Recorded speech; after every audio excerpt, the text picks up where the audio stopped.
നമ്മുടെ ഇന്നത്തെ വിഷയം നിങ്ങൾക്കെല്ലാം അറിയാമെന്ന് ഞാൻ കരുതുന്നു. ക്ഷേത്ര കേന്ദ്രീകൃതമായ വൈദിക ക്രമവും താന്ത്രിക ക്രമവും, ഇതാണ് നമ്മുടെ വിഷയം. ഇത് ഒരു സാധാരണ വിഷയമല്ല. അതായത് ഒരു 15 വർഷം മുമ്പ് ഇതുപോലെ ഒരു ഉത്സവ വേദികളിൽ കൈകാര്യം ചെയ്യപ്പെട്ടിരുന്ന ഒരു വിഷയമാണ് ഇതെന്ന് ഞാൻ കരുതുന്നില്ല. എന്റെയൊക്കെ ഒരു വളർന്നു വരുന്ന പ്രായത്തിൽ ഞാൻ കേട്ടിരുന്ന ആധ്യാത്മിക പ്രഭാഷണങ്ങളിൽ കുറച്ചുകൂടി പുരാണങ്ങളുമൊക്കെ ബന്ധപ്പെട്ട വിഷയങ്ങളായിരുന്നു നമ്മൾ കൈകാര്യം ചെയ്ത് കേട്ടിട്ടുള്ളത്. പക്ഷേ ഇവിടുത്തെ ഈ ക്ഷേത്രത്തിലെ ഉത്സവത്തോട് അനുബന്ധിച്ച് നടക്കുന്ന പ്രഭാഷണ പരമ്പരകളുടെ തലവാചകങ്ങളെല്ലാം തന്നെ സാധാരണ കൈകാര്യം ചെയ്യുന്ന വിഷയങ്ങളല്ല. ഇപ്പൊ തുടക്കം തന്നെ നിങ്ങൾക്കറിയാം, വൈഖാനസവും പഞ്ചരാത്രവും എന്ന് പറയുന്ന വൈഷ്ണവ തന്ത്രത്തിലെ 2 ശാഖകളെ കുറിച്ചിട്ടുള്ളതായിരുന്നു അവിടുന്ന് തന്നെ തുടങ്ങുന്നത്. അപ്പൊ ഇത് ശരിക്കും ഹിന്ദു മതത്തിലെ ഒരു പുറമേ നിന്ന് കാണുന്ന ഒരു പുറംകാഴ്ചയല്ല. ഇത് കുറച്ച് അകത്തേക്ക് കടന്നിട്ടുള്ള ഒരു വിഷയങ്ങളുടെ തിരഞ്ഞെടുപ്പാണ്. വിഷയങ്ങളുടെ തിരഞ്ഞെടുപ്പിലാണ് ആ പ്രത്യേകത. അത് നമ്മുടെ ഹൈന്ദവ സമാജത്തിൽ വളർന്നുകൊണ്ടിരിക്കുന്ന തത്വജിജ്ഞാസയുടെ ഒരു ലക്ഷണമായിട്ട് നമുക്കത് കാണാം. ഒരു നവീന ഹിന്ദുമതത്തിന്റെ ഒരു ഈറ്റ് നോവിലാണ് നമ്മൾ ഇന്ന് എന്ന് ഞാൻ കരുതുന്നു. കാര്യം ഒരു ക്ഷേത്രത്തിൽ പോയാൽ തന്നെ, ഒരു ഉത്സവത്തിനോ ഒരു വിശേഷ അവസരങ്ങളിലോ ക്ഷേത്രത്തിൽ പോയാൽ നമുക്ക് കാണാൻ സാധിക്കും, നാനാജാതി ആയിട്ടുള്ള മനുഷ്യർ അവിടെ ഒത്തുകൂടുന്നു. അതൊരു മനോഹരമായ കാഴ്ചയാണ്. അവർ അവരുടെ ധർമ്മത്തെക്കുറിച്ച് പഠിക്കുന്നു, അത് ജീവിതത്തിൽ പ്രാവർത്തികമാക്കുന്നു, അതിന്റെ ആഴങ്ങളിലേക്ക് പോകുന്നു. അത് തരുന്ന സന്തോഷം ചെറുതല്ല ആ കാഴ്ച കണ്ട്. ഇത്രയും പറഞ്ഞുകൊണ്ട് നമുക്ക് വിഷയത്തിലേക്ക് വരാം. ഇവിടെ താന്ത്രികവും വൈദികവും, ഇത് വാസ്തവത്തിൽ നമ്മുടെ ഹിന്ദുമതത്തിന്റെ 2 ചിറകുകളാണ് എന്ന് നമുക്ക് പറയാം. ഹിന്ദുമതം ഒരു പക്ഷിയാണെങ്കിൽ അതിന്റെ 2 ചിറകുകളാണ് താന്ത്രികവും വൈദികവും. താന്ത്രികവും വൈദികവും എന്ന് പറയുമ്പോൾ സാധാരണ പലരും ഇതിൽ ഏതെങ്കിലും ഒന്നിന്റെ പക്ഷം ചേർന്ന് സംസാരിക്കാറുണ്ട്.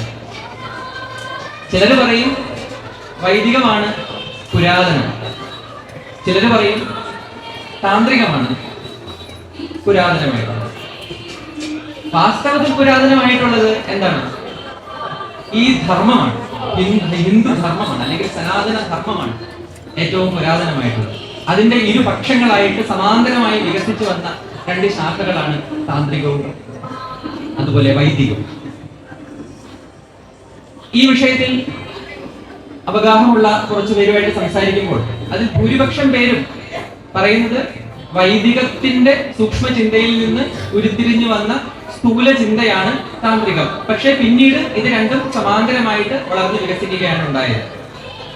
ഈ രീതിയിലുള്ള ഒരു അഭിപ്രായത്തിനാണ് വോട്ട് കൂടുതൽ കിട്ടിയത്. കൂടുതൽ പേര് ഈ അഭിപ്രായമാണ് പറയുന്നത്.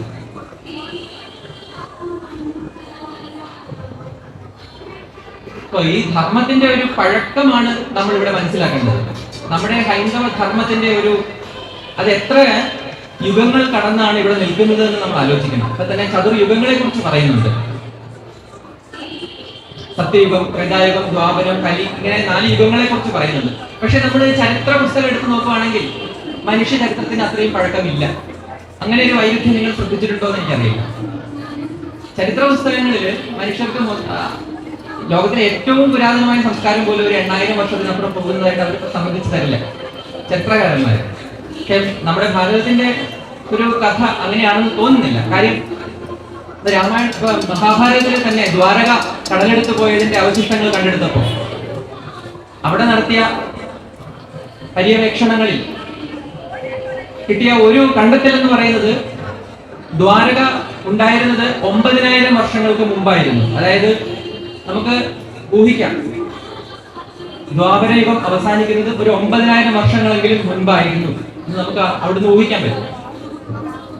അതുപോലെ രാമായണത്തിലേക്ക് പോയി കഴിഞ്ഞാൽ അതിന്റെ സുന്ദരകാന്ഡത്തില് ഹനുമാൻ ലങ്കയിൽ ചെന്നിട്ട് അവിടെ കാണുന്ന കാഴ്ചകളെ കുറിച്ച് വിവരിക്കുന്നുണ്ട് സുന്ദരകാന്ഡത്തിൽ. അതിൽ പറയുന്ന ഒരു കാര്യം 4 കൊമ്പുള്ള ആനയെ കുറിച്ചിട്ടാണ്. ഈ 4 കൊമ്പുള്ള ആന വാസ്തവത്തിൽ ഒരു കവിഭാവന പോലെ നമുക്ക് തോന്നാം, പക്ഷെ അത് അങ്ങനെയല്ല. അങ്ങനെ ശരിക്കും ഒരു സ്പീഷീസ് ഉണ്ടായിരുന്നു. പിന്നീട് അത് വംശനാശം വന്നു പോയി. അത് വംശനാശം വന്നിട്ട് 20,000 വർഷമായി. ആ സ്പീഷീസ് വംശനാശം വന്നിട്ട് 20,000 വർഷമായി. അപ്പോൾ ഈ ഹനുമാൻ അത് കണ്ടു എന്ന് പറയപ്പെടുന്ന ഈ കാലഘട്ടം എപ്പോഴായിരിക്കും എന്ന് നമുക്ക് അവിടുന്ന് ഏകദേശം ഊഹിച്ചെടുക്കാം. 20,000 വർഷത്തെ ചുരുങ്ങിയ ചരിത്രം അവിടെ നിൽക്കുന്നുണ്ട് എന്നുള്ളതാണ് സത്യം. പക്ഷെ പിന്നീട് ഇതൊക്കെ വിരചിതമായിട്ട്, ഇതൊക്കെ ലിപികളിലേക്ക് വന്നിട്ട് ഒരുപക്ഷെ അധിക നാളായിട്ടുണ്ടാവില്ല. അതിന് പോലും ഒരു 5,000 വർഷത്തെ പഴക്കം ഉണ്ടാവാം. ഭാഷാ പണ്ഡിതന്മാർ അങ്ങനെയാണ് അഭിപ്രായപ്പെടുന്നത്. അപ്പൊ നമ്മൾ അതാണ് ആദ്യമായിട്ട് അടിസ്ഥാനമായി മനസ്സിലാക്കേണ്ടത്. ഹിന്ദുമതം വളരെ പ്രാചീനമാണ്. അതിന്റെ ഇരുപക്ഷങ്ങളാണ് താന്ത്രികതയും വൈദികതയും. ഇപ്പോ നാരായണി, മേൽപ്പത്തൂർ ഭട്ടതിരിയുടെ നാരായണീയത്തിൽ പറയുന്ന വളരെ പ്രസക്തമായ ഒരു ദർശനമുണ്ട്. അതായത് സത്യയുഗത്തില് മനുഷ്യൻ ധ്യാനിക്കുന്നവരായിരുന്നു.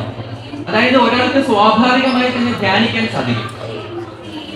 ഇന്ന് നമുക്ക് എത്ര പേർക്ക് ഈ ധ്യാനം എന്ന് പറയുന്നത് അതിന്റെ യഥാർത്ഥ അർത്ഥത്തിൽ സാധിക്കുന്നുണ്ട്? വളരെ ബുദ്ധിമുട്ടാണ്. കാര്യം എന്ന് പറഞ്ഞാൽ നമ്മുടെ മനസ്സ് അത്രയും ഫോക്കസ്ഡ് ആവില്ല. ഇത് മനോലയം സംഭവിക്കുന്ന ആ ധ്യാനത്തിനായിരുന്നു ആദ്യ സത്യയുഗത്തില് പ്രാധാന്യം ഉണ്ടായിരുന്നു. പിന്നീട് ആ യുഗം കഴിഞ്ഞ് അടുത്ത യുഗത്തിലേക്ക് വരുമ്പോൾ, അത് രാമായണ കാലഘട്ടത്തിലേക്ക് വരുമ്പോൾ യാഗങ്ങൾക്കും യജ്ഞങ്ങൾക്കും പ്രാമുഖ്യം കിട്ടും. അതായത് മനുഷ്യന്റെ മനസ്സ് സ്ഥിരമാകണമെങ്കിൽ അവന്റെ മുമ്പിൽ ഒരു യാഗവേദി ഉണ്ടാകണം, ഒരു അഗ്നി, ജ്വലിക്കുന്ന ഒരു അഗ്നികുണ്ഡം ഉണ്ടാകണം. അവിടെ മാത്രമാണ് അവർക്ക് മനസ്സിന് ഏകാഗ്രത കിട്ടുന്നത്.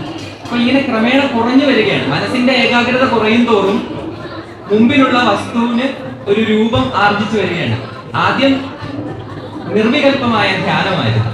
പക്ഷെ അടുത്ത യുഗത്തിലെത്തിയപ്പോ അഗ്നിക്ക് ഒരു രൂപമില്ല. അത് നമ്മൾ മനസ്സിലാക്കണം. അഗ്നിക്കും നിയതമായ ഒരു രൂപമില്ല. പക്ഷെ ആ രൂപത്തിൽ ഫോക്കസ്ഡ് ആവാൻ അന്നത്തെ മനുഷ്യർക്ക് സാധിച്ചിട്ടുണ്ട്. പിന്നീട് അതിനുശേഷം ദ്വാപര യുഗത്തിലേക്ക് വരുമ്പോൾ മനുഷ്യരുടെ മനസ്സ് വീണ്ടും പിടിവിട്ടു പോവുകയാണ്. അവിടെ വെച്ചാണ് പ്രതിമ എന്ന് പറയുന്ന, വിശേഷേണ ഗ്രഹിക്കപ്പെടേണ്ട വിഗ്രഹം എന്ന് പറയുന്ന ഒരു കൺസെപ്റ്റിലേക്ക് നമ്മൾ എത്തുമ്പോൾ, അവിടുന്ന് നമ്മൾ മുന്നോട്ട് വന്ന് കലിയുഗത്തിൽ എത്തുമ്പോൾ അത് കീർത്തനം, ഇതിന്റെ എല്ലാം ഒപ്പം. ഞാൻ ഈ പറയുമ്പോൾ നിങ്ങൾ വിചാരിക്കരുത് ധ്യാനം നമ്മൾ പൂർണ്ണമായും കൈവിട്ടിട്ടാണ് യാഗത്തിലേക്ക് വരുന്നത്, യാഗം പൂർണ്ണമായും കൈവിട്ടിട്ടാണ് പിന്നീട് നമ്മൾ പ്രതിമകളിലേക്ക് വരുന്നത്. അങ്ങനെ വിചാരിക്കരുത്. ഇത് 4ഉം നമുക്ക് ആവശ്യമുണ്ടായിരുന്നു. അതായത് അവസാനത്തെ യുഗത്തിലെത്തുമ്പോൾ, കലിയുഗത്തിലെത്തുമ്പോൾ ഇത് 4ഉമുണ്ട്. ധ്യാനമുണ്ട്, യാഗമുണ്ട്, പ്രതിമ ഉണ്ട്, അതുപോലെ കീർത്തനങ്ങളുമുണ്ട്, ജപങ്ങളുമുണ്ട്.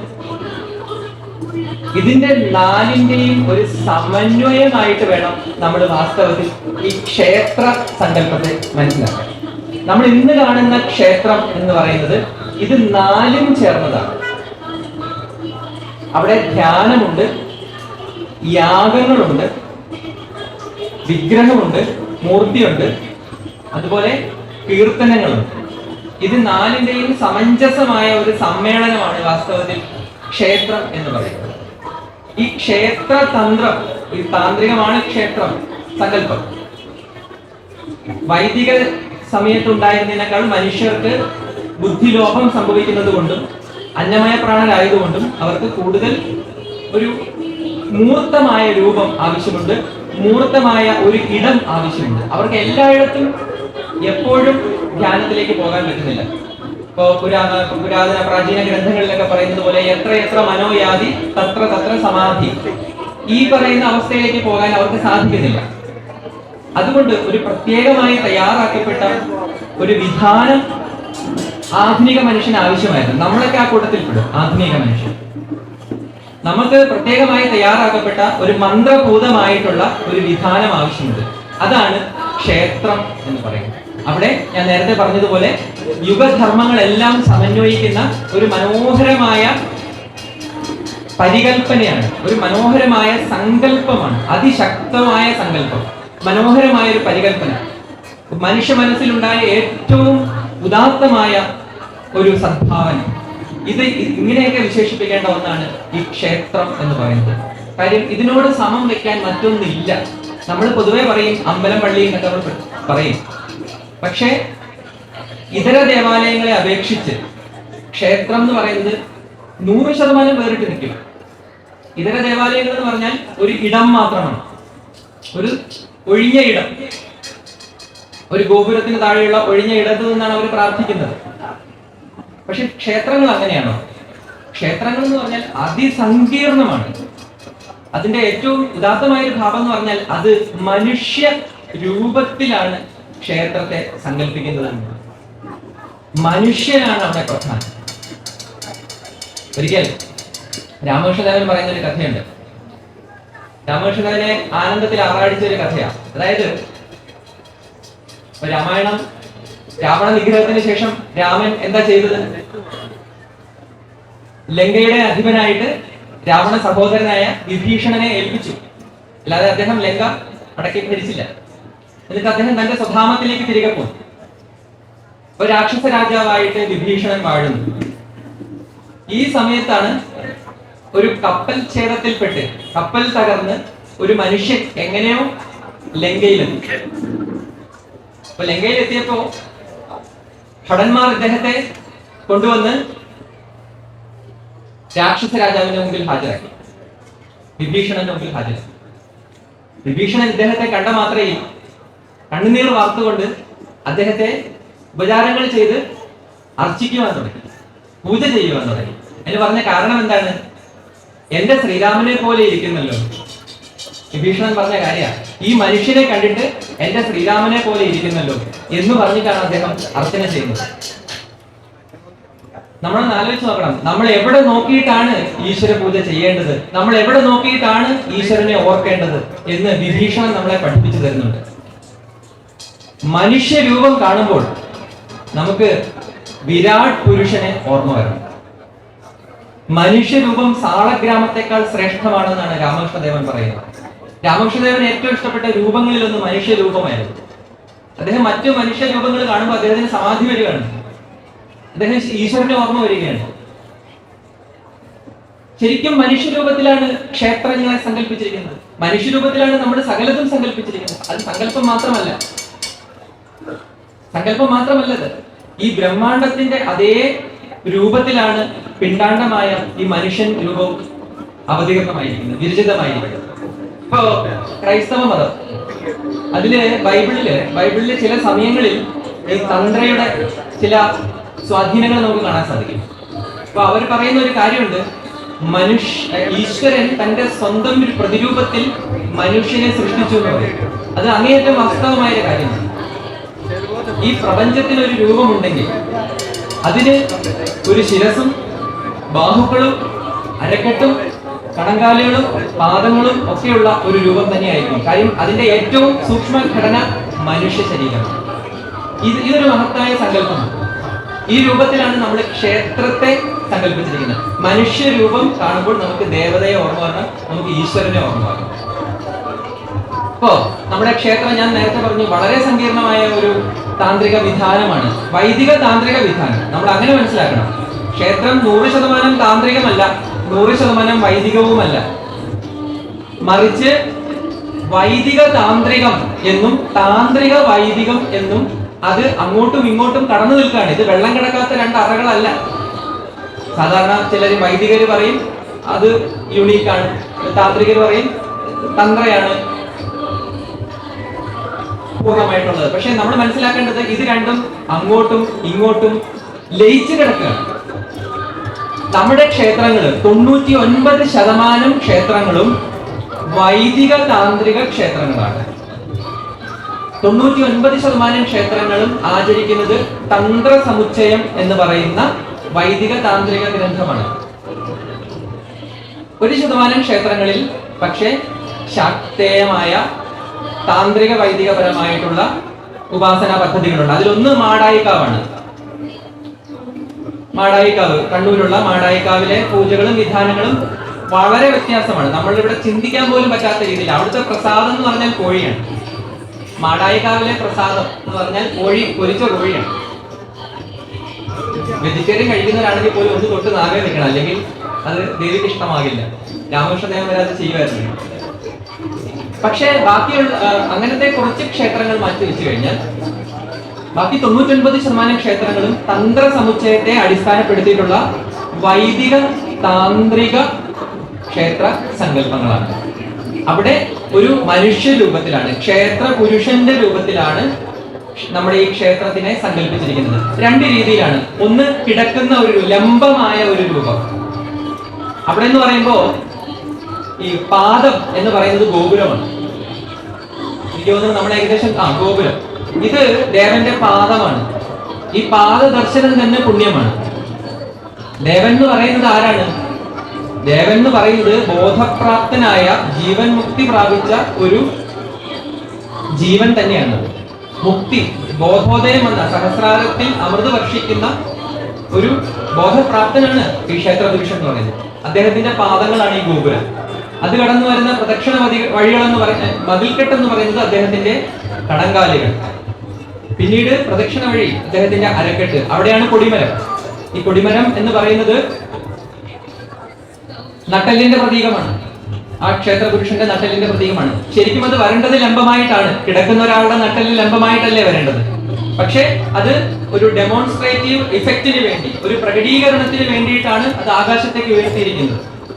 അതൊരു വിളംബരം കൂടിയാണ്. ആ നട്ടെല്ലെന്ന് പറയുന്നത് ഒരു വിളംബരം കൂടിയാണ്. ഈ നട്ടെല്ലിലാണ് നമ്മൾ കൊടിക്കൂറ ഉയർത്തുന്നത്. അത് ഉത്സവത്തോടനുബന്ധിച്ചാണ് കൊടിക്കൂറ പാറുന്നത്. പിന്നീട് അത് കഴിഞ്ഞ് വരുമ്പോ അമ്പലത്തിൽ അകത്ത് കടന്നു കഴിഞ്ഞാൽ അത് വക്ഷസ്ഥലമാണ്, ഹൃദയസ്ഥാനമാണ്, ദേവന്റെ ഹൃദയസ്ഥാനമാണ്. ഇത് ആ താന്ത്രിക ക്രമമാണ്. ഇതിന് പുറകിൽ വൈദികമായിട്ടുള്ള സങ്കല്പങ്ങളും ഉണ്ട്. അതിനുശേഷമാണ് നമ്മൾ എന്ത് കാണുന്നത്? നമസ്കാര മണ്ഡപം. നമസ്കാര മണ്ഡപം എന്ന് പറയുന്നത് ദേവന്റെ ഗളസ്ഥാനമാണ്. അവിടെയാണ് വേദോച്ചാരണം നടക്കുന്നത്. ഉത്സവകാലത്തും അല്ലാതെയും വേദങ്ങൾ, വൈദിക സൂക്തങ്ങൾ അവിടെ ആലപിക്കപ്പെടുന്നു. ശിവക്ഷേത്രമാണെങ്കിൽ രുദ്രം, അതല്ല വൈഷ്ണവ ക്ഷേത്രങ്ങളാണെങ്കിൽ നാരായണ സൂക്തം, വിഷ്ണു സൂക്തം, അതുപോലെ പുരുഷ സൂക്തം, അതല്ല ദേവിയുടെ ആണെങ്കിൽ ദുർഗാ സൂക്തം, മേധാസൂക്തം. ഇങ്ങനെ വൈദികമായ, നമുക്കിപ്പോ അറിയാം തന്ത്ര സമുച്ചയത്തിന്റെ മലയാളം വിവർത്തനമുണ്ട്. തന്ത്ര സമുച്ചയത്തിന്റെ മലയാള വിവർത്തനത്തിന്റെ പേര് കുഴിക്കാട്ട് പച്ച. കുഴിക്കാട്ട് തിരുമേനി എഴുതിയതാണ്. കുഴിക്കാട്ട് പച്ച എന്നാണ് അതിന്റെ പേര്. ഇതില് 13-ാം പടലം നിങ്ങൾ എടുത്ത് നോക്കിയാൽ മതി. 13-ാം പടലം എടുത്ത് നോക്കിക്കഴിഞ്ഞാൽ അതില് ഹോമവിചാരം എന്ന് പറയുന്ന, ഹോമാചാരം എന്ന് പറയുന്ന ഒരു അധ്യായമുണ്ട്. അതിൽ എണ്ണമറ്റ അസംഖ്യം വൈദിക സൂക്തങ്ങളാണ് അവിടെ. കുമാരി സൂക്തം, ഭാഗ്യസൂക്തം, അതുപോലെ അങ്ങനെ എണ്ണമറ്റ വൈദിക സൂക്തങ്ങളാണ് അതിലുള്ളത്. ഇത് ക്ഷേത്രത്തിന്റെ ചൈതന്യം നിലനിർത്താനും വർദ്ധിപ്പിക്കാനുമുള്ള 5 പ്രകാരങ്ങളിൽ ഒന്നാണ് ഈ വേദ ആലാപനം എന്ന് പറയുന്നത്. അപ്പൊ നമ്മൾ മനസ്സിലാക്കണം, ഇത് വൈദികമോ താന്ത്രികമോ അല്ല, വൈദിക താന്ത്രികമാണിത്. രണ്ടും സമന്വയിച്ച് കിടക്കുന്ന മനോഹരമായൊരു സങ്കല്പമാണിത്. ഇതുപോലൊന്നും ലോകത്തെവിടെയും ഇല്ല. നമ്മൾ അതിന്റെ പ്രാധാന്യം മനസ്സിലാക്കണം. നമ്മൾ ആചരിക്കുന്ന രീതിയിൽ ഇവിടെ വന്ന് പോകുന്നെങ്കിൽ അതിന്റെ പ്രാധാന്യം. അതുപോലെ ഗളസ്ഥാനമാണ് നമസ്കാര മണ്ഡപം. അതിനുശേഷമുള്ള അകത്തെ ബലിവട്ടം എന്ന് പറയുന്നത് അദ്ദേഹത്തിന്റെ മുഖമാണ്, ദേവന്റെ മുഖമാണ്. അപ്പൊ ഇനി എന്താണ് ബാക്കിയുള്ളത്? ഇനിയാണ് പരമപ്രധാനമായ സ്ഥലം. എന്താണത്? ശ്രീകോവിൽ. ശ്രീകോവിൽ ഇനി എന്തായിരിക്കും? പറയൂ, ശ്രീകോവിൽ എന്തായിരിക്കും? അകത്തെ ബലിവട്ടം മുഖമാണെങ്കിൽ ശ്രീകോവിൽ എന്തായിരിക്കണം? ശിരസ്, ദേവന്റെ ശിരസാണത്. ഇതാണ് താന്ത്രികത്തിലെ ഏറ്റവും മനോഹരമായ ഒരു സങ്കല്പം. ഞാൻ ഈ സങ്കല്പം എന്ന് പറയുമ്പോൾ വെറും ഇമാജിനേഷൻ അല്ല നിങ്ങൾ മനസ്സിലാക്കേണ്ടത്. സങ്കല്പമാണ് സംഭവിക്കുന്നത്. യദ്ഭാവം തദ്ഭവതി, യഥാ ദൃഷ്ടി തഥാ സൃഷ്ടി. ഒരു സങ്കല്പം, അതിശക്തമായ സങ്കല്പമാണ് പിന്നീട് ഭൗതിക രൂപത്തിലേക്ക് വരുന്നത്. അപ്പോൾ ശിരസിന്റെ സ്ഥാനമാണ് നമ്മുടെ ശ്രീകോവിലിനുള്ളത്. ഇനിയാണ് അതിന്റെ ഏറ്റവും നിഗൂഢമായ ഒരു രഹസ്യം ഇരിക്കുന്നത്. ഈ ക്ഷേത്രത്തിൽ നമ്മൾ കാണുന്നത് ദേവന്റെ ശിരസ് മാത്രമാണ്. പിന്നീട് അങ്ങോട്ട് ലംബമായി തിരശ്ചീനമായിട്ട് കിടക്കുന്ന ദേവനാണെങ്കിൽ അവിടെ നമ്മൾ കാണുന്നത് ലംബമായി താഴേക്ക് പോകുന്ന ഒരു ദേവസങ്കല്പമാണ്. ഞാൻ പറയുന്നത് മനസ്സിലാവുന്നുണ്ടോ? ശിരസിൽ നിന്ന് താഴേക്ക് പോവുകയാണ്. ഇവിടെയാണ് ഷഡാധാരങ്ങളുടെ തന്ത്രയിലെ ഷഡാധാര സങ്കല്പം. ഇത് വൈദികത്തിലും ഉണ്ട്. ഷഡാധാരങ്ങൾ 6 ചക്രങ്ങൾ, മനുഷ്യ ശരീരത്തിന്റെ വളരെ പ്രധാനപ്പെട്ട 6 ചക്രങ്ങൾ എന്നുള്ള മനോഹരമായ ഒരു കൽപ്പനയുണ്ട്. ആ കൽപ്പന പിന്നീട് താഴേക്കാണ്. നമുക്കത് പ്രത്യക്ഷമല്ല. പക്ഷെ നമ്മൾ അറിയണം, ഒരു സിദ്ധപുരുഷനാണ് അവിടെ വാഴുന്നത്. സിദ്ധപുരുഷനാണ് അകത്തിരിക്കുന്നത്, ദേവത. അദ്ദേഹത്തിന്റെ മൂലാധാരം എന്ന് പറയുന്നത് ഈ ക്ഷേത്രം പണി കഴിപ്പിക്കുമ്പോൾ, ക്ഷേത്രം ഇവിടെ വരുന്നതിന് മുമ്പ് ആദ്യം സംഭവിക്കുന്നത് ഈ ശ്രീകോവിലിന്റെ സ്ഥാനത്ത് ഒരു കുഴിയെടുക്കുകയാണ്. ചതുരാകൃതിയിൽ ഒരു കുഴിയെടുക്കും. അതിനെ വാസ്തുബലി ചെയ്തിട്ട് പവിത്രീകരിച്ചതിന് ശേഷം അതിന്റെ ഏറ്റവും അടിയിലായി ഒരു ആധാരശില പാകും. എല്ലാ അമ്പലങ്ങളും അങ്ങനെയാണ്, ആധാരശില പാകും. ഈ ആധാരശില എന്ന് പറയുന്നത് നമ്മുടെ മൂലാധാരമാണ്, മനുഷ്യ ശരീരത്തിന്റെ മൂലാധാരമാണ്. മൂലാധാരത്തിൽ കുണ്ടലിനി ഉറങ്ങി കിടക്കുന്നുവെന്നും അത് ക്രമേണ പടി 6 കടന്നു എന്ന് ശിവനെ കാണുമെന്നും ഒക്കെ നമ്മൾ സന്ധ്യയ്ക്ക് നാമം ജപിക്കാറില്ലേ? അത് ഓർമ്മയിലിരിക്കട്ടെ. അപ്പോൾ ഏറ്റവും അടിയിലുള്ള ആ താന്ത്രിക വിധാനം എന്ന് പറയുന്നത് ആധാരശിലയാണ്. അതിന് മുകളിലായിട്ട് എന്താണുള്ളത്?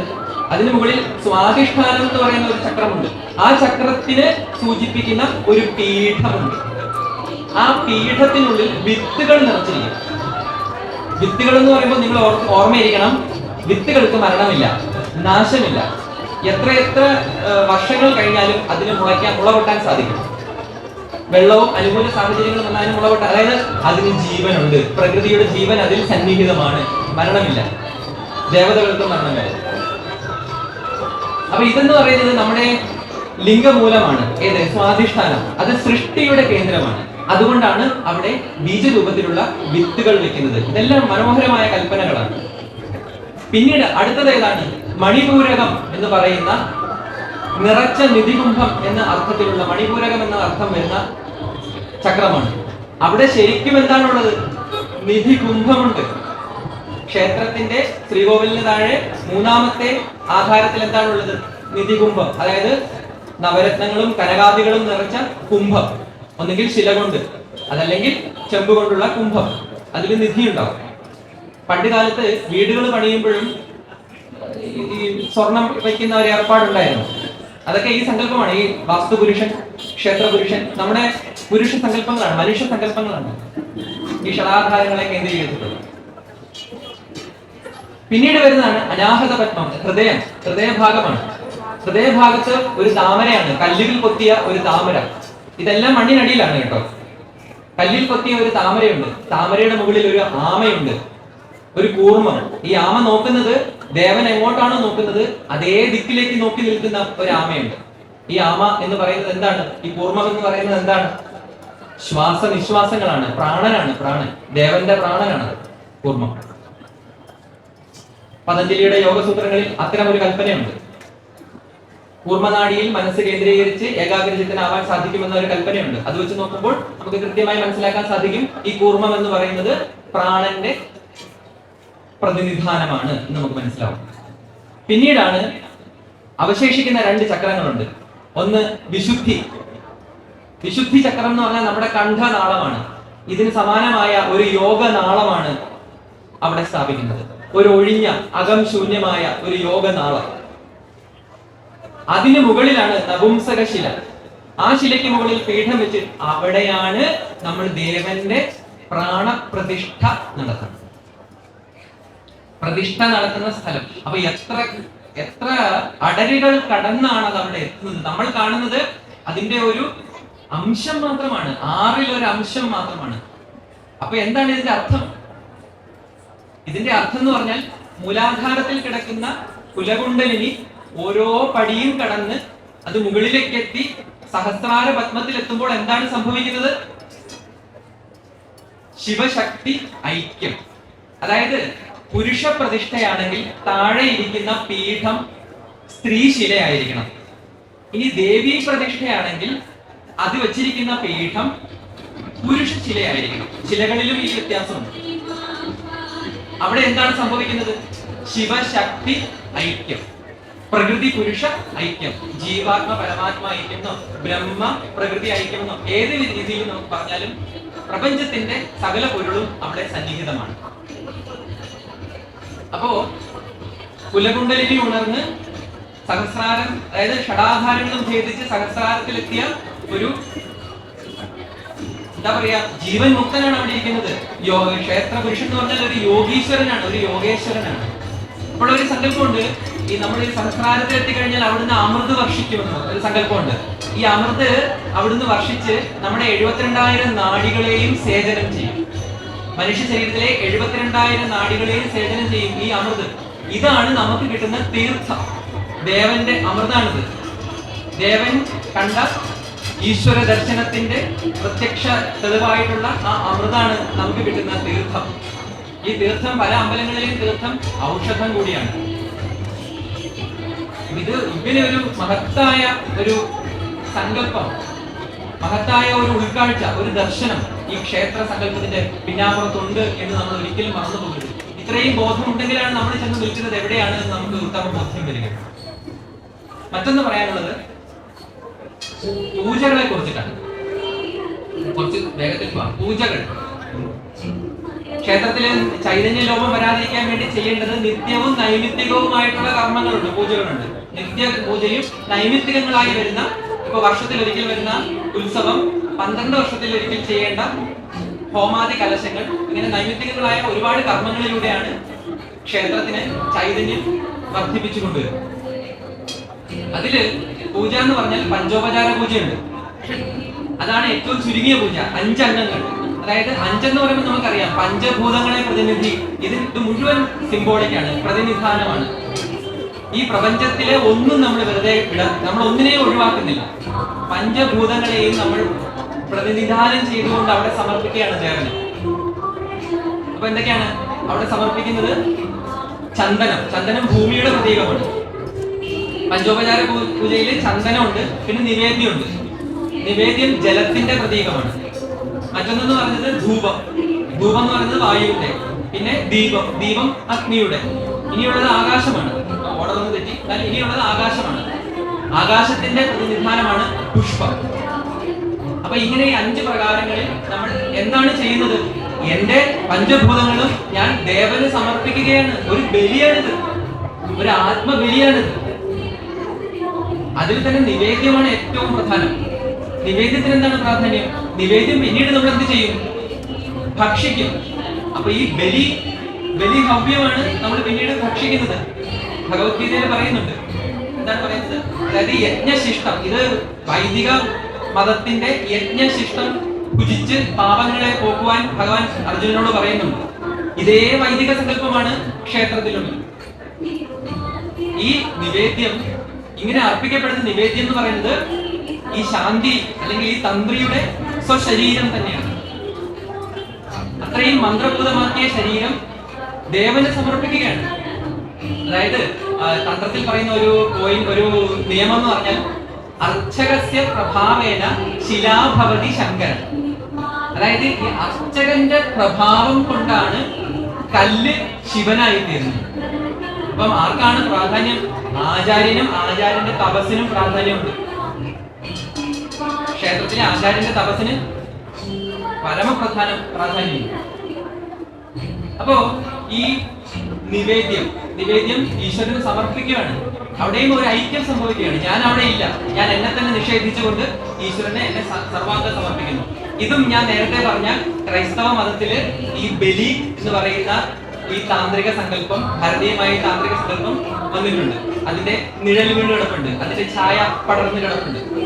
അവരുടെ ദിവ്യബലി, ക്രൈസ്തവ മതത്തിലെ ദിവ്യബലി മനോഹരമായ കൽപ്പനയാണ്. അതിന് താന്ത്രികതയുടെ ഛായമുള്ള മനോഹരമായ കൽപ്പനയാണ്. അതിലും ഇതേ വിധാനങ്ങളാണുള്ളത്. ഇതെന്റെ രക്തമാകുന്നു, ഇതെന്റെ മാംസമാകുന്നു, നിങ്ങൾ ഇത് വാങ്ങി ഭക്ഷിക്കുവിൻ എന്ന് പറയുന്നുണ്ട്. ഇത് തന്ത്രയാണ്, ഭാരതീയമായ താന്ത്രിക ദർശനമാണ്. അതിന്റെ അതിസങ്കീർണമായ അതിമനോഹരമായ ആവിഷ്കാരമാണ് ക്ഷേത്രം എന്ന് പറയുന്നത്. ഇവിടെ നമ്മൾ മറ്റൊരു കാര്യം കൂടെ മനസ്സിലാക്കണം. ഈ നിവേദ്യത്തെ കുറിച്ച് പറയുമ്പോൾ ഞാനിപ്പോ പഞ്ചോപചാര പൂജ പറഞ്ഞു. ഇതിന്റെ സങ്കീർണമായ ഒന്നുണ്ട്, ഒരു ഷോഡശ ഉപചാര പൂജ. 16, ഇനി 5 തന്നെ 16 ആക്കി കൂട്ടും. അത് അവിടെയും നിവേദ്യത്തിനാണ് പ്രാധാന്യം. ഈ നിവേദ്യത്തെ കുറിച്ച് പറയുമ്പോൾ നമ്മൾ മനസ്സിലാക്കേണ്ടത്, നിവേദ്യം എന്ന് പറയുന്നത് പല അമ്പലങ്ങളിലും എന്താണ്? മരുന്നാണ്. ഞാൻ നേരത്തെ തീർത്ഥം മരുന്നാണെന്ന് പറഞ്ഞു. നിവേദ്യം മരുന്നാണ്. പലയിടത്തും, അതായത് ആദ്യകാലത്ത് ഈ ക്ഷേത്രങ്ങളിൽ ആദ്യകാലത്ത്, അതായത് ഈ ആയുർവേദം അഭ്യസിച്ചവരായിരുന്നു അവിടുത്തെ തന്ത്രിയും അവിടുത്തെ ശാന്തിയും. അവിടുത്തെ ആചാര്യൻ എന്ന് പറയുന്നത് അദ്ദേഹം വൈദ്യനും കൂടിയാണ്. ഒരു ജനകീയമായ ആരോഗ്യ സങ്കല്പം ക്ഷേത്രങ്ങളുടെ പുറകിലുണ്ടായി. പല ക്ഷേത്രങ്ങളിലും ഈ നിവേദ്യം എന്ന് പറയുന്നത് മരുന്ന്. ഇപ്പൊ ഞാൻ ഉദാഹരണം പറഞ്ഞാൽ, നെല്ലുവായ എന്ന് പറയുന്ന സ്ഥലത്ത് ധന്വന്തിരിയുടെ ക്ഷേത്രമുണ്ട്. നിങ്ങൾ ആരൊക്കെ പോയിട്ടുണ്ടെന്ന് എനിക്കറിയില്ല. അവിടെ നമുക്ക് മുക്കുടി എന്ന് പറയുന്ന ഒരു മരുന്ന് കിട്ടും. അത് പ്രസാദമാണ്, പക്ഷേ അത് അവിടെ ദേവന് നിവേദിച്ച ആയുർവേദ ഔഷധമാണ് മുക്കുടി. ഇത് ഒരുപാട് രോഗങ്ങൾക്കുള്ള, പ്രത്യേകിച്ചും ഉദര രോഗങ്ങൾക്കുള്ള, ഉദരമാണ് എല്ലാ രോഗങ്ങളുടെയും തുടക്കം. അത് നമ്മൾ മനസ്സിലാക്കണം. ഉദരത്തിൽ നിന്നാണ് സകല രോഗങ്ങളും വരുന്നത്.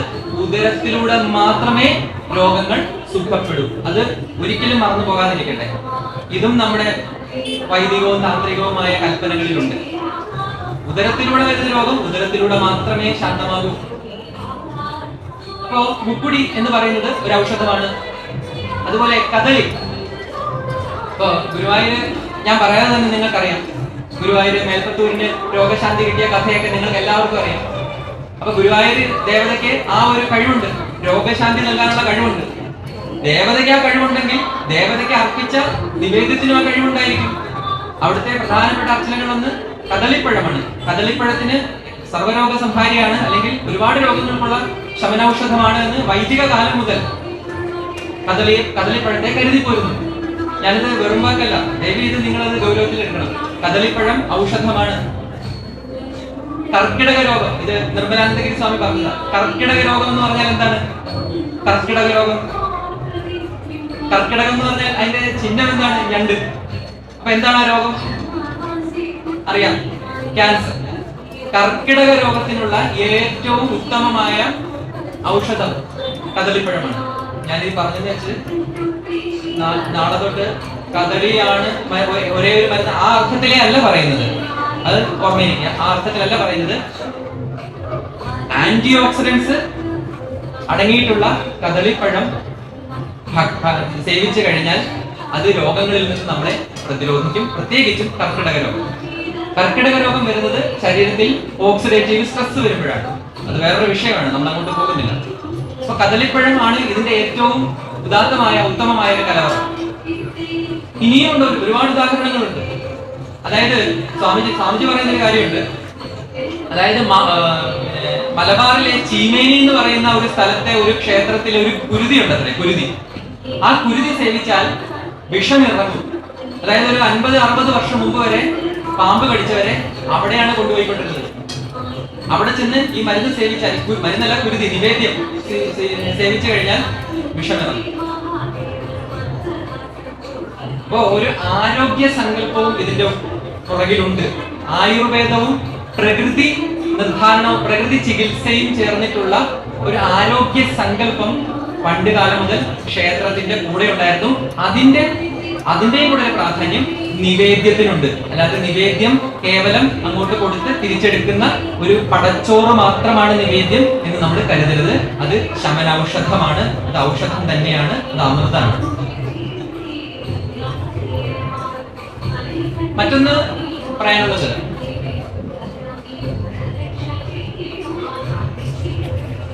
ഉത്സവങ്ങളെ കുറിച്ചാണ്. അതായത് ഞാൻ ആദ്യം പറഞ്ഞു, ക്ഷേത്രത്തില് ചൈതന്യലോകം സംഭവിക്കാതിരിക്കാൻ നമ്മൾ ആചരിക്കേണ്ട ചില കാര്യങ്ങളുണ്ട്. അന്നദാനം, ആചാര്യ തപസ്, അതുപോലെ വേദപാഠങ്ങള്, നിത്യപൂജ, പിന്നൊന്ന് ഉത്സവമാണ്.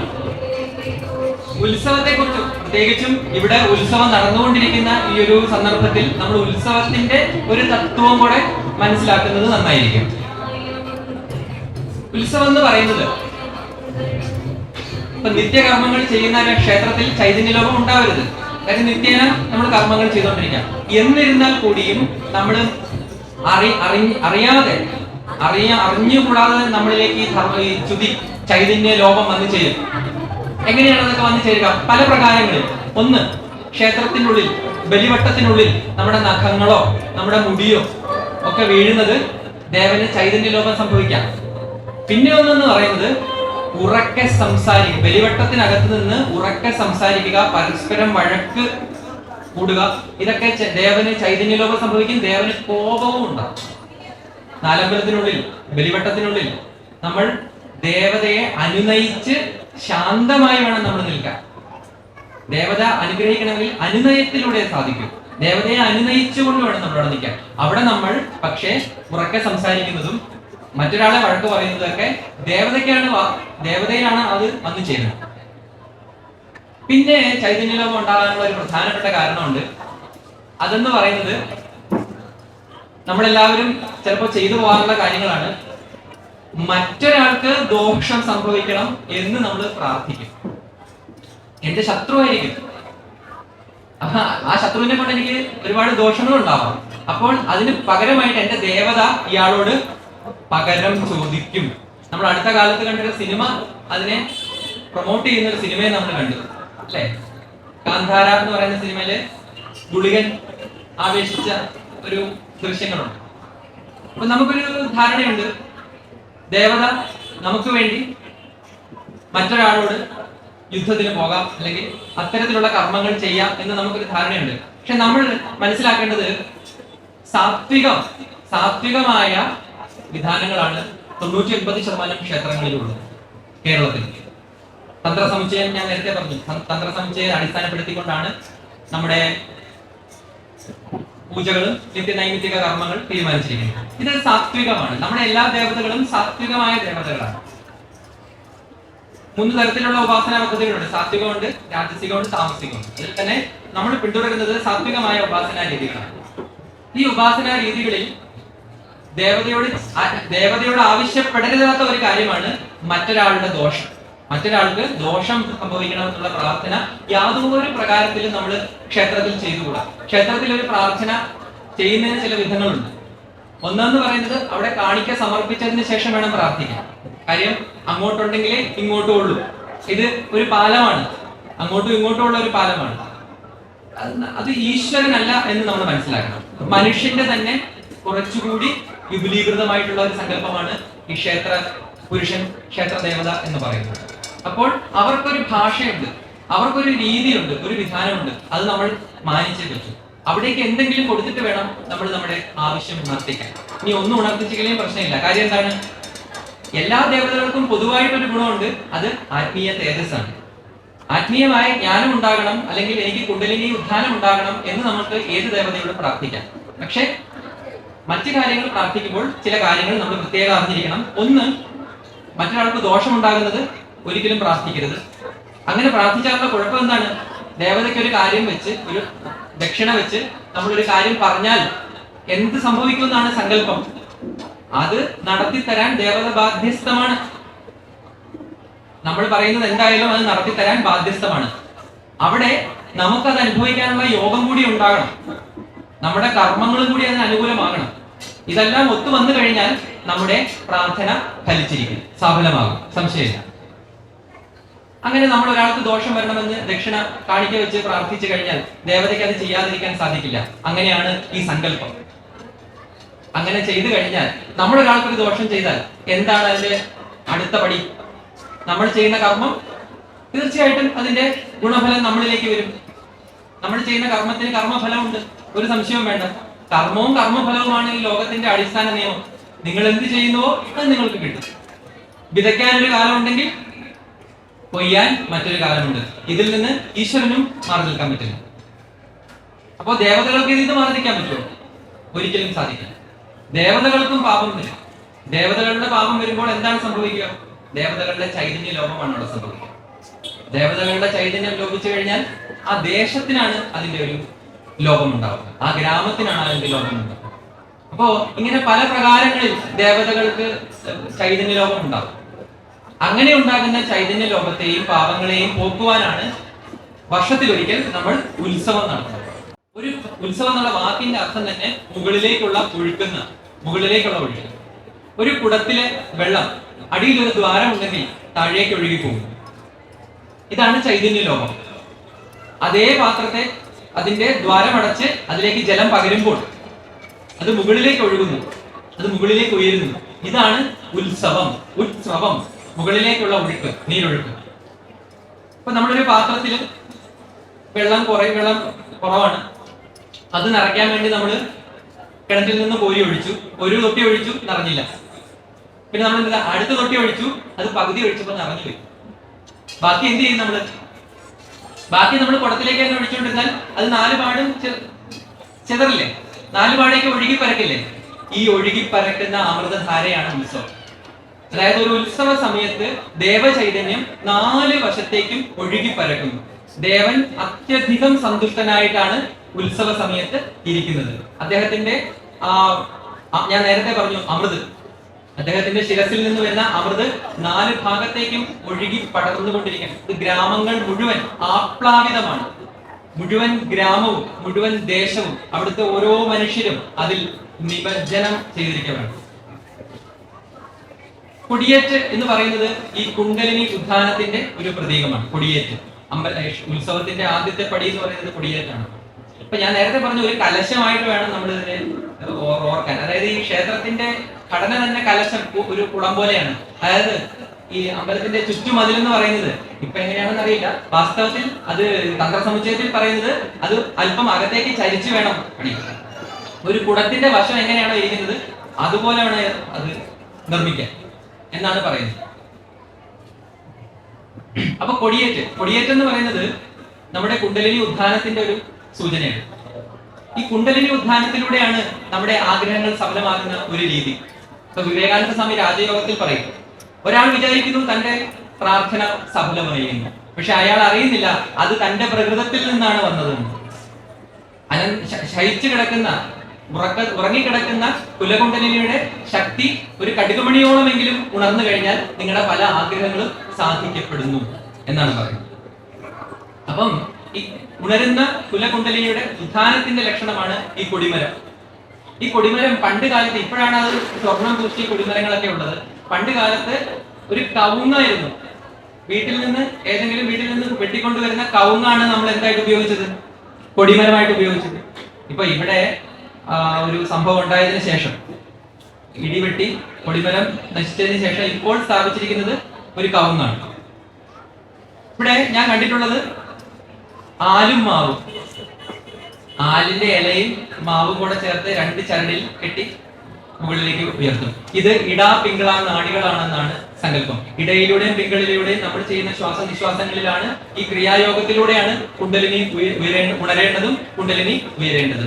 മുകളിൽ നിൽക്കുന്ന കൊടിക്കൂറ എന്താണ്? നിങ്ങൾ ശ്രദ്ധിച്ചാൽ അറിയാം, ത്രികോണങ്ങൾ ചേർന്നതാണ്. ചുവടിൽ 2 ത്രികോണം, പുറകിൽ 2 ത്രികോണം. ഇത് അഗ്നിനാളങ്ങളെയാണ് സൂചിപ്പിക്കുന്നത്. ഞാൻ നേരത്തെ പറഞ്ഞു വൈദിക താന്ത്രികമാണ് നമ്മുടെ ക്ഷേത്രങ്ങൾ. വൈദിക മതത്തിലെ അഗ്നി ആരാധനയാണ് നമ്മുടെ താന്ത്രിക മതത്തിലെ ക്ഷേത്ര ആരാധന എന്ന് പറയുന്നത്.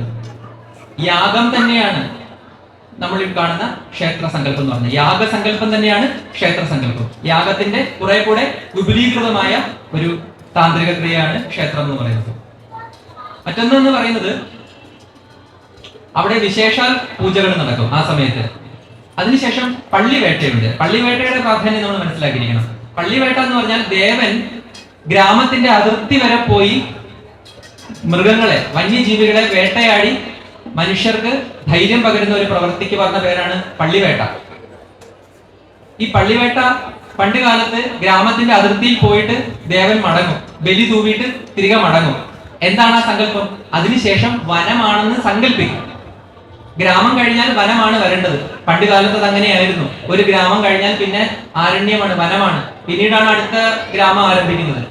അപ്പൊ ആ സങ്കല്പത്തിൽ ഇന്നും ഒരു ദേശത്തിന്റെ അതിർത്തിയിൽ ചെന്ന് ബലി തൂവിയിട്ട് ഭഗവാൻ അല്ലെങ്കിൽ ദേവൻ തിരികെ വരും.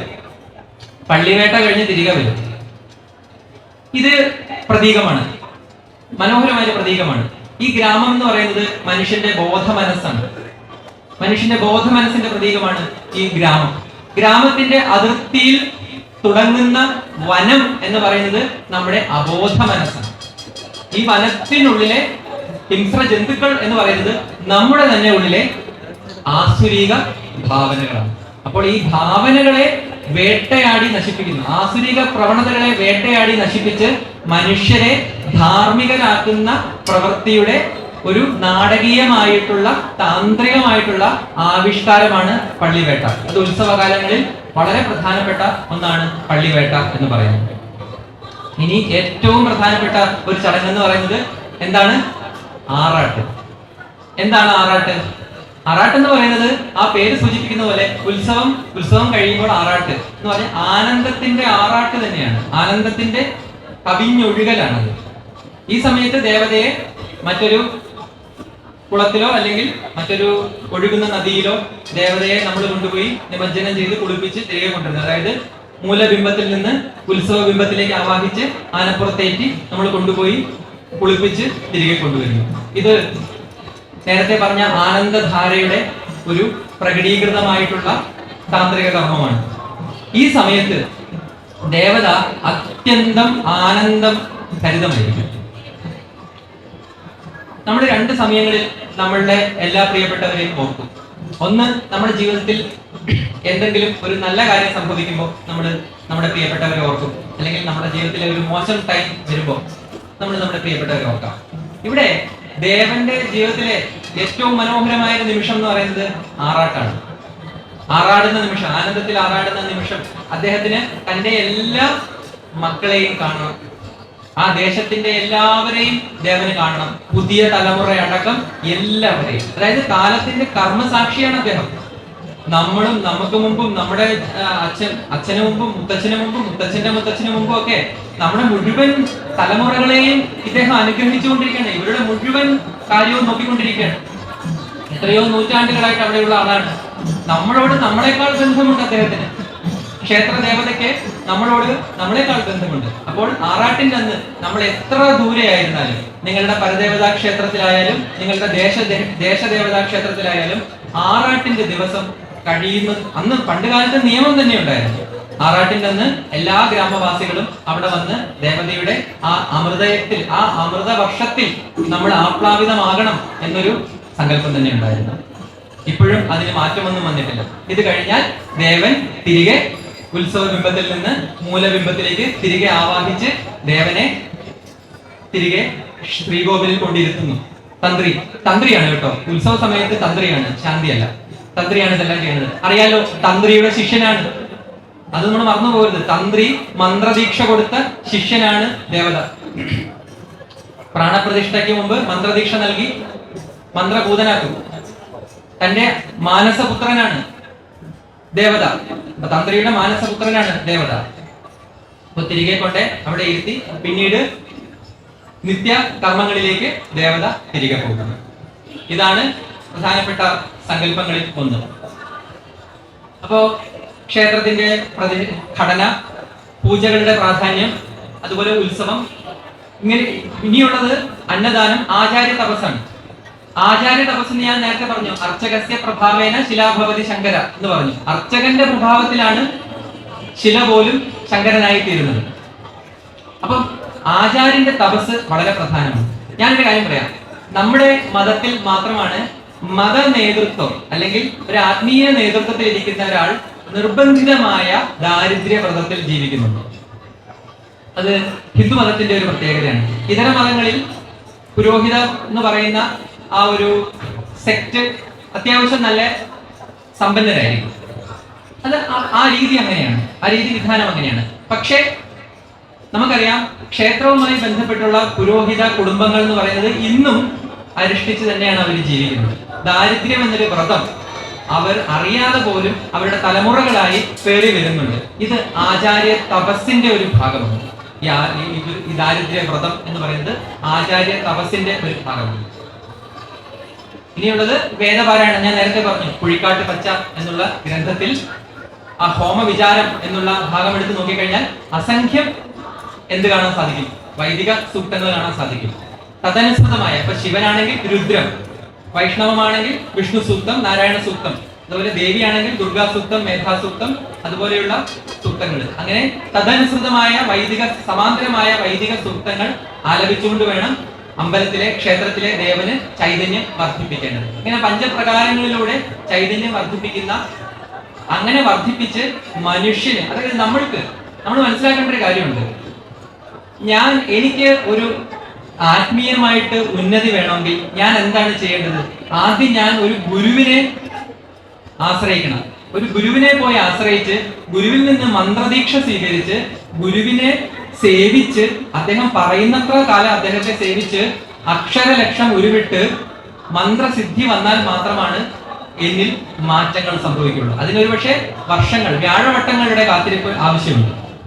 പക്ഷെ ക്ഷേത്രം എന്ന് പറയുന്ന സങ്കല്പം എന്താണ്? ക്ഷേത്രം എന്ന് പറയുന്ന സങ്കല്പത്തിൽ നമ്മൾ കാണുന്നത് മന്ത്രഭൂതനായിരിക്കുന്ന മന്ത്രസിദ്ധി വന്ന ഒരു യോഗേശ്വരനെയാണ്.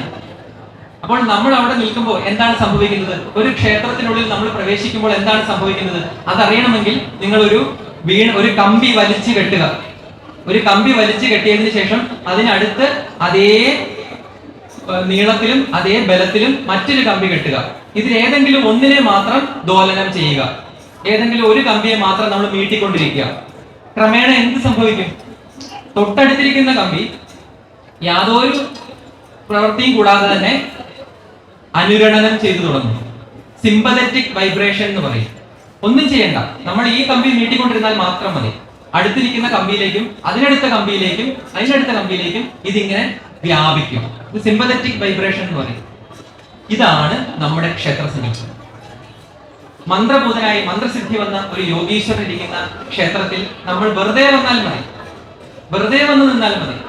നമ്മൾ അതിന്റെ ആചാരശുദ്ധി പാലിക്കണം, വൃത്തിയും ശുദ്ധിയും പാലിക്കണം. വൃത്തി ബാഹ്യമായ ശുദ്ധി, ബാഹ്യമായ എന്നാണെങ്കിൽ ശുദ്ധി എന്ന് പറയുന്നത് ആന്തരികമാണ്. വൃത്തിയും ശുദ്ധിയും പാലിച്ച് നമ്മൾ ക്ഷേത്രത്തിൽ നിൽക്കുകയാണെങ്കിൽ ഈ അനുരണനം, അതാണ് ഞാൻ പറഞ്ഞ ഒരേപോലെ മുറുക്കി കെട്ടിയ രണ്ട് കമ്പികൾ. ഒരു കമ്പി നന്നായിട്ട് കെട്ടി മറ്റേത് അയഞ്ഞു പോയി കഴിഞ്ഞാൽ സിമ്പതറ്റിക് വൈബ്രേഷൻ നടക്കില്ല. അത് കമ്പിയുടെ കുഴപ്പമല്ല, അത് കെട്ടിയതിന്റെ കുഴപ്പമാണ്. അപ്പം സിമ്പതറ്റിക് വൈബ്രേഷൻ നടക്കണമെങ്കിൽ ഒരേപോലെ ഉള്ളതായിരിക്കും. നമ്മുടെ ക്ഷേത്ര സങ്കല്പം എന്ന് പറയുന്നത് ഇങ്ങനെയാണ്. നിങ്ങൾ ശുദ്ധിയിലും വൃത്തിയിലും വിശ്വാസത്തോടു കൂടി ക്ഷേത്രത്തിൽ ചെലവഴിച്ചാൽ മാത്രം മതി. പ്രദക്ഷിണം ചെയ്ത് അവിടെ ഇരുന്നാൽ മാത്രം മതി. ജപിച്ചുകൊണ്ട് പാരായണം ചെയ്തുകൊണ്ട് അവിടെ ഇരുന്നാൽ മാത്രം മതി. കുറച്ചു കഴിയുമ്പോൾ നിങ്ങളുടെ ഉള്ളിലും അനുരണനം, റെസൊണൻസ് സംഭവിച്ചുകൊണ്ട് ഇങ്ങനെ ഒരു സങ്കല്പം ലോകത്ത് എവിടെയെങ്കിലും ഉണ്ട്? നമ്മൾ ചുറ്റും ആലോചിച്ച് നോക്കും. ഇത്രയും സങ്കീർണവും ഇത്രയും സതുദ്ദേശപരവുമായിട്ടുള്ള മഹത്തായിട്ടുള്ള ഇതൊരു അന്ധവിശ്വാസമാണെന്ന് നിങ്ങൾക്ക് ഇനിയും തോന്നുന്നുണ്ടോ? എനിക്ക് അങ്ങനെ ഒരു ധാരണ ഉണ്ടായിരുന്നു ഒരു കാലത്ത്. ക്ഷേത്രവും പ്രതിമയും വിഗ്രഹവും ഒക്കെ അന്ധവിശ്വാസങ്ങളുടെ ഭാഗമായിരുന്നു. പക്ഷെ അതെത്രമാത്രം ഭോഷ്കാണെന്ന് പിന്നീടാണ് മനസ്സിലായത്. ഈ ധർമ്മത്തെ, ഈ സംസ്കാരത്തെ അടുത്തറിഞ്ഞപ്പോൾ, അതിനെ ഉപാസിച്ചപ്പോൾ. അതായത് ചിന്മയാനന്ദ സ്വാമി പറയുന്ന ഒരു കാര്യമുണ്ട്. ഞാൻ ചിന്മയാമിഷൻ തുടങ്ങിയത് to convert Hindus into Hinduism എന്നാണ് അദ്ദേഹം പറഞ്ഞത്.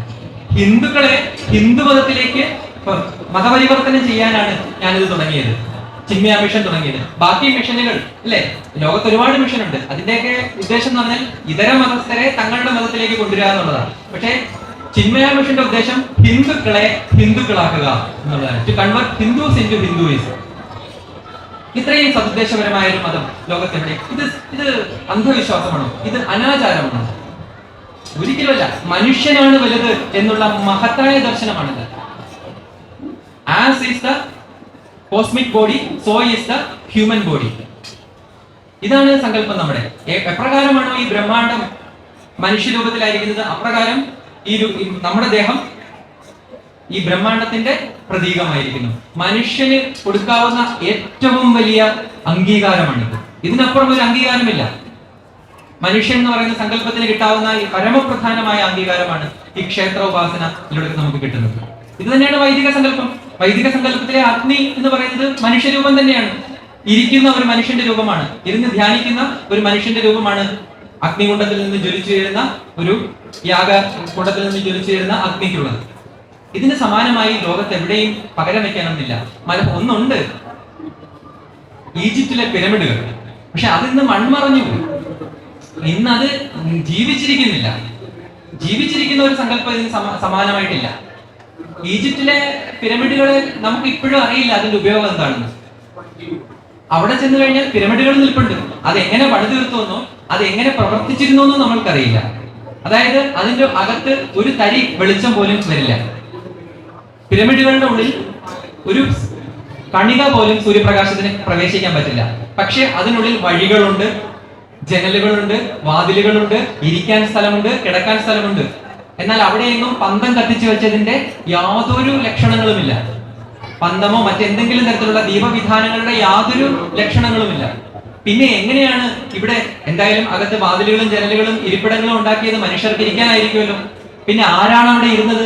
ആരാണ് അവിടെ ജീവിച്ചത്? ഇത്തരത്തിലുള്ള ഒരുപാട് ചോദ്യങ്ങൾ ബാക്കി വെച്ചുകൊണ്ടാണ് ഈജിപ്തിലെ പിരമിഡുകൾ നിൽക്കുന്നത്. ഒരുപക്ഷെ നമ്മുടെ ക്ഷേത്രങ്ങൾ ഇങ്ങനെ അന്യാധീനപ്പെട്ട് കിടക്കുന്ന ഒരു ക്ഷേത്രത്തിൽ മറ്റൊരാൾ വന്നു കഴിഞ്ഞാൽ അയാൾക്ക് ഇത് എന്താണെന്ന് ഞാൻ വിചാരിക്കണം. നമ്മുടെ ബലിപീഠം എന്താണെന്ന് അദ്ദേഹത്തിന് മനസ്സിലാകില്ല, കൊടിമരം എന്താണെന്ന് മനസ്സിലാകില്ല, നമ്മുടെ പ്രാണപ്രതിഷ്ഠ എന്താണെന്ന് മനസ്സിലാകില്ല. അതുപോലെ ഒരു മിസ്റ്ററിയാണ്, ഒരു നിഗൂഢതയാണ് ഈജിപ്തിലെ പിരമിഡ്. പക്ഷെ അതിന്റെ പുറകിലും അഗ്നി ആരാധകരുടെ സൗരാഷ്ട്രത്തിലുള്ള അല്ലെങ്കിൽ ഇന്ന് സൗരാഷ്ട്രയിലുള്ള സരതുഷ്ട്ര എന്ന് പറയുന്ന ആചാര്യന്റെ പിന്മുറക്കാരായിട്ടുള്ള പാഴ്സികൾ എന്ന് വിളിക്കപ്പെടുന്ന സൗരാഷ്ട്ര മതത്തിന്റെ ഒരു സ്വാധീനം നമുക്ക് എവിടെ കാണാൻ സാധിക്കും? ഈജിപ്തിലെ പിരമിഡിൽ കാണാൻ സാധിക്കും. അതിനകത്ത് പോയിരുന്ന മനുഷ്യർ അഗ്നിയെ ഉപാസിച്ചവരായിരുന്നു. അവർക്ക് തന്റെ ഉള്ളിൽ നിന്ന് അഗ്നിയെ ജ്വലിപ്പിക്കാൻ സാധിച്ചിരുന്നു, അഗ്നിയുടെ പ്രകാശത്തെ കൊണ്ടുവരാൻ സാധിക്കും. അങ്ങനെ തന്റെ ഉള്ളിൽ നിന്ന് വരുന്ന പ്രകാശത്തിലാണ് മിന്നാമിനുങ്ങളെ പോലെ താൻ തന്നെ തിളങ്ങിക്കൊണ്ടാണ് അവിടെ പ്രകാശം കൊണ്ടുവന്നിരുന്നത്. ഇത് പറയുമ്പോ ജോൺ വുഡ്രോഫ് എന്ന് പറയുന്ന ഒരു തന്ത്ര സ്പെഷ്യലിസ്റ്റ് ഉണ്ട്. അദ്ദേഹം കേരളീയ തന്ത്രത്തെ കുറിച്ച് ഒരുപാട് ഗവേഷണങ്ങൾ നടത്തിയ ഒരു മഹാനുഭാവനാണ്. അദ്ദേഹം പറയുന്ന ഒരു കാര്യമുണ്ട്, അദ്ദേഹത്തിന്റെ പുസ്തകത്തിൽ പറയുന്ന ഒരു കാര്യമുണ്ട്. കേരളത്തിലെ അദ്ദേഹത്തിന്റെ പര്യടന കാലത്ത് രം എന്ന ബീജാക്ഷരം ഉച്ചരിച്ചുകൊണ്ട് അഗ്നി ജ്വലിപ്പിക്കാൻ സാധിച്ചിരുന്ന മനുഷ്യരെ കണ്ടതായി അദ്ദേഹം സാക്ഷ്യപ്പെടുത്തുന്നുണ്ട്. രം എന്ന് പറയുന്ന ആ ബീജാക്ഷരം അഗ്നിയാണ്. അത് ജപിച്ചു കഴിഞ്ഞാൽ അവിടെ അഗ്നി ജ്വലിക്കണം. മന്ത്രസിദ്ധി വന്ന ഒരാൾ അത് ജപിച്ചാൽ അവിടെ ദീപം ജ്വലിക്കും, പ്രോജ്വലമാവും. അങ്ങനെ ഒരാളെ കണ്ടതായിട്ട് ജോൺ വുഡ്രോഫ് സാക്ഷ്യപ്പെടുത്തുന്നുണ്ട്. ഇതുപോലെയുള്ള ഇതും സത്യം പറഞ്ഞാൽ ഈ സരതുഷ്ട്രരും ഈ പൗരാണിക താന്ത്രികരും തമ്മിൽ ഒരു അന്തർധാര നമുക്ക് കാണാൻ സാധിക്കും. അത് അങ്ങനെയാണ് ഈജിപ്തിലെ പിരമിഡ് ഇത്രയെങ്കിലും നമ്മൾ മനസ്സിലാക്കുന്നത്. അവർക്ക് സ്വയം വെളിച്ചം കൊണ്ടുവരാൻ കഴിയുന്നു. പിന്നെ ഒന്നുണ്ട്, ശാന്തസമുദ്രത്തിലെ ഒരു ദ്വീപുണ്ട്, അവിടെ 1000-ഓളം കൽപ്രതിമകളുണ്ട്. ശാന്തസമുദ്രത്തിലെ ഒരു ദ്വീപിൽ 1000-ഓളം കൽപ്രതിമകളുണ്ട്. ആ കൽപ്രതിമകൾ എത്രത്തോളം മുകളിലേക്കുണ്ടോ അത്രത്തോളം താഴേക്കുമുണ്ട്. ഇതിന്റെ ഉദ്ദേശം എന്താണെന്ന് ആർക്കും അറിയില്ല. ഇനി അടുത്ത കാലത്ത് ഒരു കണ്ടെത്തലുണ്ടായി, ആകാശത്ത് നിന്ന് നോക്കിയാൽ ഒരു ജാമിതീയ രൂപമായിട്ട് ഇത് കാണപ്പെടുന്നു. ഇത് ആരെ ഏത് കാലഘട്ടത്തിൽ ചെയ്തു എന്നറിയില്ല. ആ ശാന്തസമുദ്രത്തിലെ ഈസ്റ്റർ ഐലൻഡ് എന്നറിയപ്പെടുന്ന ആ ദ്വീപിൽ ആകെ 200 പേർക്ക് താമസിക്കാൻ സാധിക്കും. അത്രയും ചെറിയ ദ്വീപ്. അവിടെ 1000-ഓളം പ്രതിമകൾ. ആലോചിച്ച് നോക്കൂ, 200 പേർക്ക് താമസിക്കാൻ പറ്റുന്ന സ്ഥലത്ത് 1000-ഓളം പ്രതിമകൾ. 20 അടി മുകളിലേക്ക്, 20 അടി താഴേക്ക്. അതിനെന്തോ ഉദ്ദേശമുണ്ട്. ആ ഉദ്ദേശം എന്താണെന്ന് നമ്മൾക്കറിയില്ല. ആകാശത്ത് നിന്ന് നോക്കിയാൽ അതൊരു ജാമിതീയ രൂപമായി കാണപ്പെടും എന്ന് മാത്രം. ഇതുപോലെയാണ് നമ്മുടെ ക്ഷേത്രങ്ങൾ, അല്ലെങ്കിൽ ഇതിനേക്കാൾ അഗാധമാണ് നമ്മുടെ ക്ഷേത്ര സങ്കല്പം. പക്ഷെ ഒന്ന് മാത്രമുണ്ട്, അതിപ്പോഴും ജീവിക്കുന്നു. അതിന്റെ ഉദ്ദേശം എന്താണെന്ന് നമുക്ക് ഇന്ന് അന്വേഷിച്ച് കണ്ടെത്താൻ സാധിക്കുന്നു. നോക്കൂ, ഭാരതീയന്റെ ജീവിതം എന്ന് പറഞ്ഞാൽ സത്യം പറഞ്ഞാൽ ക്ഷേത്രവുമായിട്ട് അഭേദ്യമായി ബന്ധപ്പെട്ട് കിടക്കുകയാണ് ഭാരതീയന്റെ ജീവിതം. അവന് ഒരു വിഷമം വന്നാൽ അവൻ ആദ്യം ഓടിയെത്തുന്നത് ദേവതയെ. പ്രത്യേകിച്ച് നമ്മൾ ഉത്തരേന്ത്യയിലേക്ക് പോകണം. കേരളത്തിലുള്ള നിഷ്കളങ്ക ഭക്തിയും അതിനുള്ള ഉദാഹരണമാണ്. പക്ഷെ ഉത്തരേന്ത്യക്കാരുടെ ഭക്തി എന്ന് പറയുന്നത് അവർ ഹൃദയത്തിന് പ്രാധാന്യം കൊടുക്കുന്നവരാണ്. നമുക്ക് അവിടുത്തെ സംഗീതം തന്നെ നോക്കിയാൽ അറിയാം. ശാസ്ത്രീയമായ ചിട്ടപ്പെടുത്തലുകളെക്കാൾ ഹൃദയത്തിന്റെ തന്ത്രികളെ മീട്ടുന്ന സംഗീതമാണ് അവർക്കുള്ളത്. ഹിന്ദുസ്ഥാനി സംഗീതം എന്ന് പറയുന്നത്. അവർ ഹൃദയത്തിന്റെ മനുഷ്യരാണ്, ഹൃദയമുള്ളവരാണ്. ഒരു ദുഃഖം വന്നാൽ അവർ അമ്പലത്തിലേക്ക് ഓടും. ഒരു സന്തോഷം വന്നാൽ അവർ പൂക്കളും പഴങ്ങളുമായിട്ട് അമ്പലത്തിലേക്ക് ഓടും. നല്ല കാര്യം ഉണ്ടായാൽ നന്ദി പറയാൻ അമ്പലത്തിലേക്ക് ഓടും. ഏതെങ്കിലും ഒരു ദുഃഖമുണ്ടായാൽ, തന്റെ ജീവിതത്തിൽ ഒരു തിരിച്ചടി ഉണ്ടായാൽ അമ്പലത്തിലേക്ക് ഓടും. തനിക്കൊന്നുമില്ലെങ്കിലും ക്ഷേത്രത്തിൽ അവര് സ്വർണവും വെള്ളിയും കൊണ്ടിരുന്ന് സമർപ്പിക്കും. അങ്ങനെ തന്റെ ജീവിതത്തിന്റെ സർവസ്വമായിരുന്നു ക്ഷേത്രം എന്ന് പറയുന്നത്. നമുക്കറിയാം ആധുനിക ഭാരതം എന്നാണ് ഉണർന്നു തുടങ്ങിയത്. ഭാരതം ഞാൻ നേരത്തെ പറഞ്ഞ പോലെ 20,000 വർഷത്തെ ചരിത്രമുണ്ട്. പക്ഷെ ആധുനിക ഭാരതം എന്നാണ് ഉണർന്നു തുടങ്ങിയത്? ഒരു ചോദ്യമുണ്ട്, ചരിത്രത്തിൽ മുഴങ്ങുന്ന ഒരു ചോദ്യമുണ്ട്. മഹാശയ, അങ്ങ് ഈശ്വരനെ കണ്ടിട്ടുണ്ടോ? ഇത് ആരോട് ചോദിച്ചതാണ്? വിവേകാനന്ദ സ്വാമി തന്റെ ഗുരുനാഥനായ രാമകൃഷ്ണ പരമഹംസരോട് ചോദിച്ച ചോദ്യമാണ്. മഹാശയ, ചോദ്യമാണ്. ഈ ചോദ്യം ഇദ്ദേഹം പലയിടത്തും പോയി ചോദിച്ചു. വിവേകാനന്ദൻ ഈ ചോദ്യം പലയിടത്തും പോയി ചോദിച്ചു. ഈശ്വരചന്ദ്ര വിദ്യാസാഗറും അവരോടൊക്കെ ഈ ചോദ്യം ചോദിച്ചു.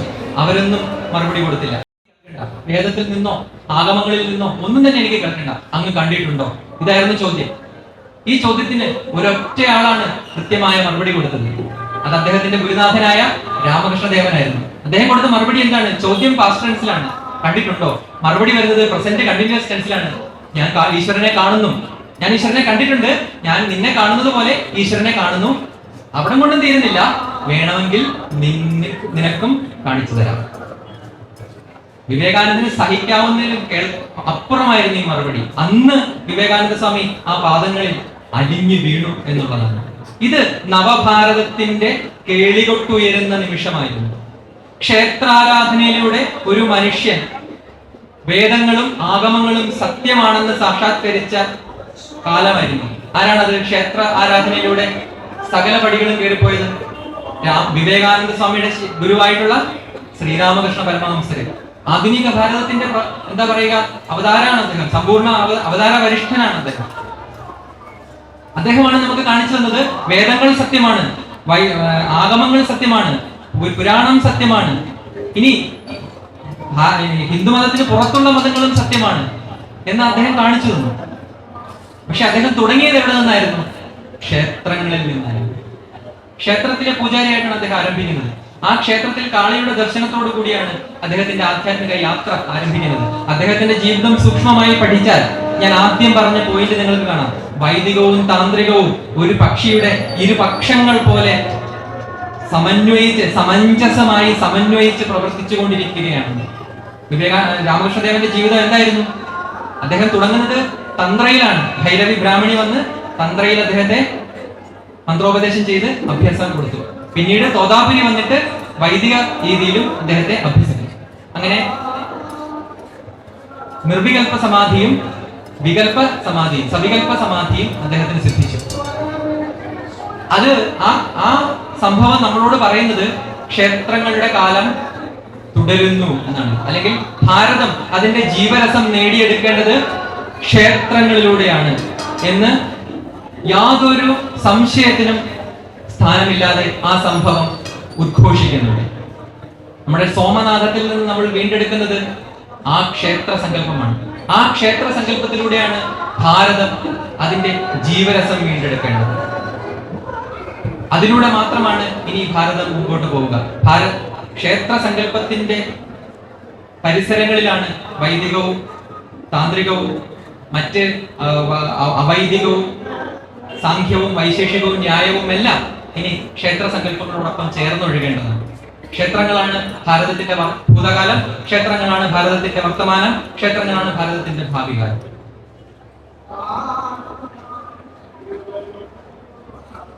നമ്മുടെ സമയം സമാഗതമായിരിക്കുന്നു. ക്ഷേത്ര കേന്ദ്രീകൃതമായ വൈദിക ക്രമവും താന്ത്രിക ക്രമവും എന്നുള്ള വിഷയത്തെ പരമാവധി ചുരുക്കി അവതരിപ്പിക്കാനാണ് ശ്രമിച്ചത്. ഇപ്പോഴും എനിക്കറിയാം അത് ആ വിഷയത്തിന്റെ ഒരു അംശം മാത്രമാണ് എനിക്ക് സ്പർശിക്കാനായിട്ട്. നിങ്ങൾക്ക് ഈ വിഷയത്തിൽ കൂടുതൽ ഗവേഷണം സ്വന്തം രീതിയിൽ ചെയ്യാവുന്നതാണ്. ഹിന്ദുമതം അങ്ങനെയാണ്. നമുക്ക് ആഗ്രഹമുണ്ടായി നമ്മൾ സ്വയം പഠിക്കുന്നതാണ് നമ്മുടെ മതം.